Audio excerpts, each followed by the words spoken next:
தாமரைப்பாடி நவீன் நகரில் police inspector வீட்டில் வைர நெக்லஸ், வெள்ளி குத்துவிளக்கு உள்ளிட்ட 1,90,000 ரூபாய் மதிப்புள்ள பொருட்கள் திருட்டு.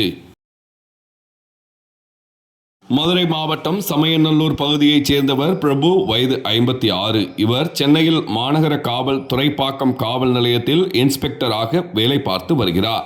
மேலும் இவர் தனது குடும்பத்தினருடன் அங்கேயே வசித்து வருகிறார். இவருக்கு சொந்தமான வீடு திண்டுக்கல் மாவட்டம் வடமதுரை அருகே உள்ள தாமரைப்பாடி நவீன் நகரில் உள்ளது. பிரபு அவ்வப்போது விடுமுறை நாட்களில் மட்டும் குடும்பத்துடன் வந்து அங்கு தங்கி செல்வார். இந்த நிலையில் நேற்று முன்தினம் இரவு அவரது வீட்டின் கதவு திறந்து கிடந்துள்ளது. இதனை கண்ட அவரது பக்கத்து வீட்டின் கார் டிரைவர் ராஜா என்பவர் இதுகுறித்து பிரபுவிற்கு தகவல் தெரிவித்துள்ளார்.